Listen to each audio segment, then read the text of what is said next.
پھر دوپہر کو پیٹ بھر کے کھاتا ہے اور سوتا نہیں ہے. یاد رکھو دوپہر کو کھانے کے بعد یہ نہیں کہ سونا صحت کے لیے مفید ہے, دوپہر کھانے کے بعد نہ سونا صحت کے لیے نقصان دہ بھی ہے. سمجھ میں نہیں آ رہی بات؟ دوپہر کھانے کے بعد جو نہیں سوتا اس کی صحت کا بہت جلدی بیڑا غرق ہو جاتا ہے. اب یہ میں طب کی باتیں شروع کر دوں گا تو موضوع تبدیل ہو جائے گا.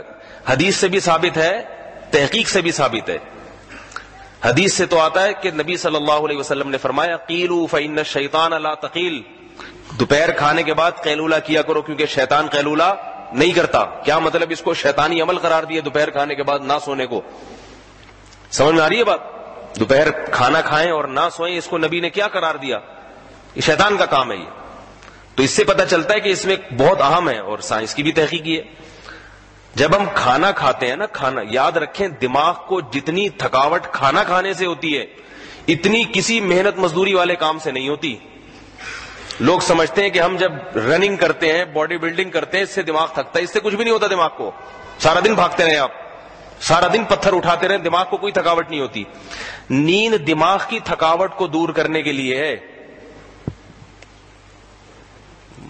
آ رہی ہے؟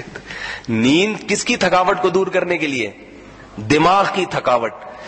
بھاگنے سے دماغ نہیں تھکتا, ٹانگیں تھکتی ہیں. ویٹ لفٹنگ کرنے سے, جم خانے جانے سے جب آپ وزن اٹھاتے ہیں تو ہاتھ تھکتے ہیں, دماغ نہیں تھکتا. دماغ کو تو تفریح ملتی ہے. جو لوگ نفسیاتی مریض ہوتے ہیں نا, دماغ پہ بوجھ ہوتا ہے, ان کو تو میں کہتا ہوں ورزش کیا کرو, دماغ خود ہی صحیح ہو جائے گا.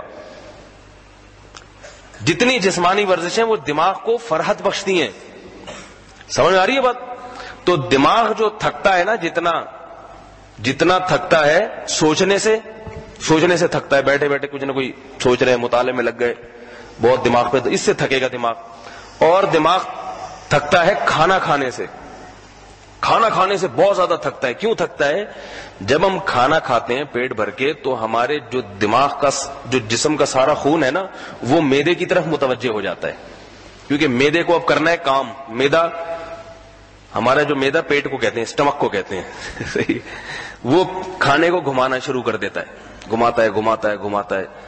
تو اب کیا ہے کہ سارا خون معدے کی طرف چلا جاتا ہے.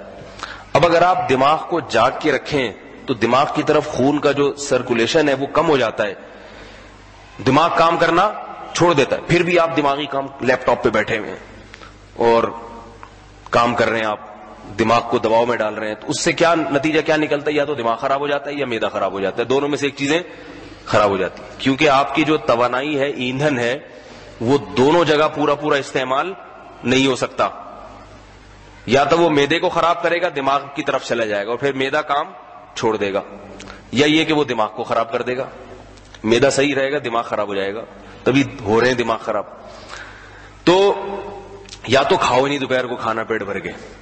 اور دوسری بات یہ ہے کہ جب انسان بھوکا ہوتا ہے اور پیٹ بھر کے کھاتا ہے تو دماغ کو سکون بھی ملتا ہے, اس سے تفریح حاصل ہوتی ہے. اور جو غنودگی آنے شروع ہو جاتی ہے, شوگر لیول بڑھ جاتا ہے, تو دماغ چاہتا ہے کہ اس کو تھوڑی دیر کے لیے سکون دیا جائے. تو اگر آپ سو گئے تو پھر معدہ بھرپور طریقے سے کام کرتا ہے. وہ سارے جسم کے اعضاء چپ چاپ, خون کو نہ ہاتھ کو ہلانے کی ضرورت نہ پاؤں کو, وہ سارا خون آپ کا معدے میں استعمال ہوتا ہے. معدہ اس کو خوب اچھی طرح ہضم کرتا ہے. یہی وجہ ہے کہ آپ دوپہر کھانا کھا کے اگر سو جائیں پھر آپ اٹھیں گے تو آپ کو رات کو جلدی بھوک لگ جائے گی, اور دماغ کو کیسا سکون مل جاتا ہے. تھوڑا سا اٹھ کے اگر نہ ملے تھوڑا گٹکا وٹکا رکھ لیں, ٹھیک ہے, تو چائے شائے پی لیں, بالکل فریش ہو جائیں گے. سارا دن بہت اچھا گزرے گا. ہم تو تصور نہیں کر سکتے, میں اپنے بارے میں کہ کھانے کے بعد نہ سوؤں, میں حیران ہوتا ہوں یہ لوگ پتہ نہیں کیسے چل رہے ہیں, کھاتے پھر تبھی چڑچڑے ہوئے ہیں. ہر آدمی ڈنڈا مارنے کی کوشش میں لگے, کسی سے بات کرو اس کا دل چاہتا ہے اٹھا کے اس کی کھوپڑی پہ ڈنڈا مار دوں.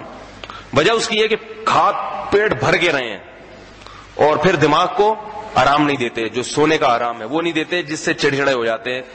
بجائے کھانا طبیعت میں نشاط پیدا کرنے کے, طبیعت میں سستی اور طبیعت میں چڑچڑا پن پیدا کر دیتا ہے وہ.